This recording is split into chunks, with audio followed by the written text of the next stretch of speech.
The palace felt like it was holding its breath. Oil lamps burned low along the stone corridors, leaving long shadows that clung to the walls as servants moved in silence. Every sound, every footstep, every creak of wood seemed to echo toward the room where King David lay dying.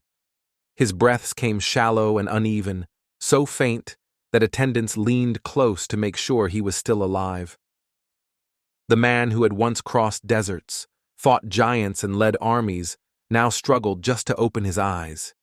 His weakness didn't just frighten those who cared for him, it terrified the entire kingdom. And in the quiet that formed around a fading king, ambition took root. Adonijah felt it first. He had waited his whole life behind stronger brothers, braver brothers, brothers who died before him. Now he stood as the eldest surviving son, and to him, that alone meant destiny. He watched the palace from a distance and saw hesitation, fear, and uncertainty. Conditions he believed demanded action. While David still clung to life, Adonijah gathered chariots, horsemen, and men ready to call him king. He hosted a great feast at the edge of the city, sacrificing cattle and sheep, surrounding himself with those who preferred a familiar heir over a younger, untested Solomon. The music was loud, the wine plentiful, and his supporters toasted him as though the throne were already his. But word traveled fast in Jerusalem. Nathan the prophet heard of the feast and understood exactly what it meant. He hurried through the palace corridors to Bathsheba, warning her that if Adonijah's claim succeeded, Solomon and those loyal to him would be eliminated to secure the new king's power. Bathsheba didn't waste time. She entered David's chamber and knelt beside his bed. Telling him in a steady voice what Adonijah had done, Nathan followed and confirmed every detail. The dying king's eyes opened with effort, and for the first time in days, he drew a deeper breath. With the last of his strength, David commanded that Solomon be anointed immediately. The order moved through the palace with the urgency of a military alarm. Priests prepared the sacred oil. Officials assembled. Guards lined the path. And Solomon, still young but bearing the weight of a kingdom in transition, rode the king's own mule to Gihon. Trumpets blasted. Priests shouted. The crowd roared Solomon's name until the air trembled. The noise reached Adonijah's feast like a blow. His supporters froze, exchanging worried glances as the sound of celebration rolled across the hills. One by one, they slipped away, leaving Adonijah alone at the head of a table meant to honor a king he was no longer becoming. Fear overtook him. He ran to the sanctuary, grabbed the horns of the altar, and begged Solomon to spare his life. Solomon granted mercy, but with a warning. If Adonijah showed himself loyal, he would live. But if rebellion surfaced again, death would follow.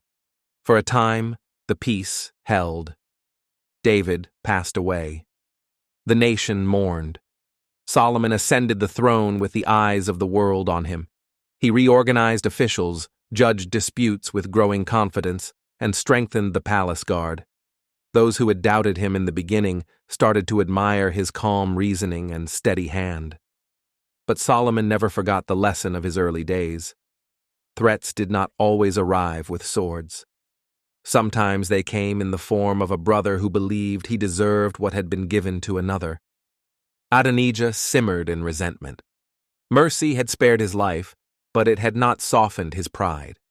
He believed Solomon had taken something that belonged to him by birthright. He convinced himself that he still had supporters, that quiet conversations behind closed doors proved the kingdom doubted Solomon's legitimacy. And the more he convinced himself of this, the bolder he became. His next move was subtle but calculated. He approached Bathsheba and asked her to request that he be allowed to marry Abishag, the young woman who had served David in his final days. He spoke gently, almost humbly, acting as though it were a simple personal desire. Bathsheba, without seeing the political implications, agreed to bring the request to Solomon. When Solomon heard her words, something inside him shifted. He rose from his throne, anger tightening his voice. Not anger born of emotion alone, but the cold realization that Adonijah had not changed. Claiming Abishag was more than marriage. It was a symbolic reach toward David's legacy, a quiet attempt to give himself an inherited right to power. Solomon saw the maneuver clearly. It was rebellion wrapped in politeness. He had given Adonijah mercy once. This was the thanks he received. Solomon ordered that Adonijah be put to death. The news spread through the palace quickly. Some servants gasped, others whispered. A few of Adonijah's former supporters quietly backed away from any connection to him, afraid Solomon might look next in their direction. But the king wasn't acting out of spite. He was acting out of necessity. A kingdom in transition was fragile.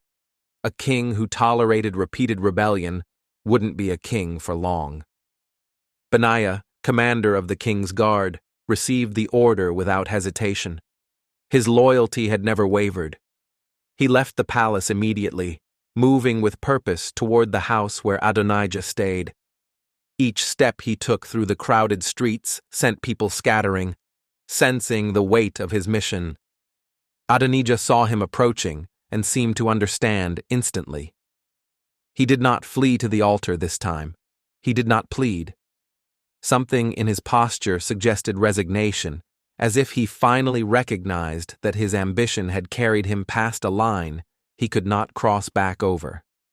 Perhaps he thought Solomon would hesitate. Perhaps he believed birthright alone would protect him.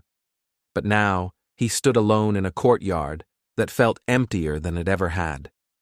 Benaiah carried out the execution swiftly, with no cruelty and no spectacle, only the quiet precision of a soldier fulfilling his duty.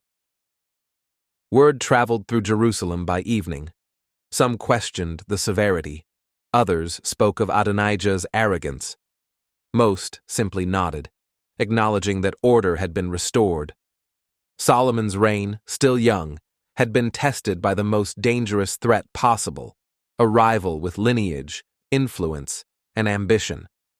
And the king had responded with strength that told the kingdom exactly what kind of ruler he intended to be. Solomon did not celebrate. He sat in silence long after Benaiah reported back, understanding the cost of leadership. The throne demanded decisions that did not feel like victories, but he also knew that allowing a second rebellion would have destroyed the fragile stability David had left behind. The rebellion of Adonijah ended that day, but its lesson followed Solomon throughout his life. Even as he built alliances, judged disputes, and brought peace to the land, he remembered that a kingdom could unravel from within if its leader did not act decisively.